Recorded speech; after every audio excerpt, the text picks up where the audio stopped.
Prvo što ću raditi, jednu glavicu crnog luka iseći ću na tanke kolutove.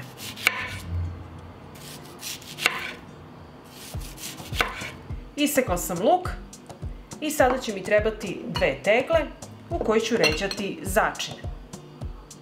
U teglu dodajem po par zrna bibera. Dodat ću po pola kašičice korijandera u zrnu, pola kašičice slačice i dodat ću po 1 lovorov list. Zatim u tegle ređem oprani paradajz, birajte ovako manje plodove. Zatim u teglu dodajte po par kolutova luka. Zatim opet paradajz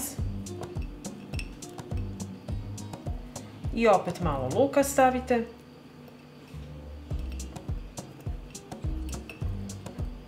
I zatvorit ćemo sa paradajzom. Slobodno pritisnite malo.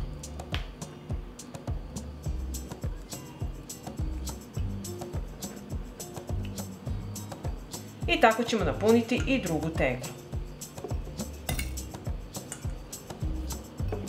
Sada će mi trebati proključala voda.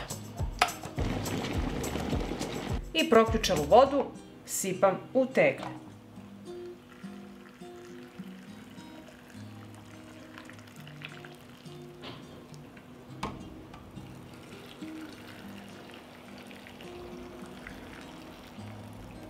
Tegle ću poklopiti sa poklopcem i ostaviti da stoje tako 15 minuta.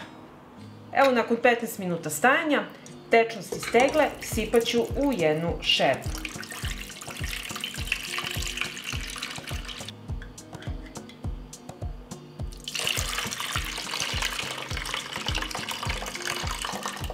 Sada ću pripremiti preliv. U ovu tečnost dodat ću 3 supene kašike šećera. Dodat ću jednu nepunu kašiku soli. Dodat ću 3 supene kašike sirćeta 9%. I ovo je tačno preliv za 2 tegle od 700 ml. Šerpu stavljam na šporet, uključujem šporet i sačekat ću da preliv proključa. I na kraju tegle zatvaram sa čistim i novim poklopcima.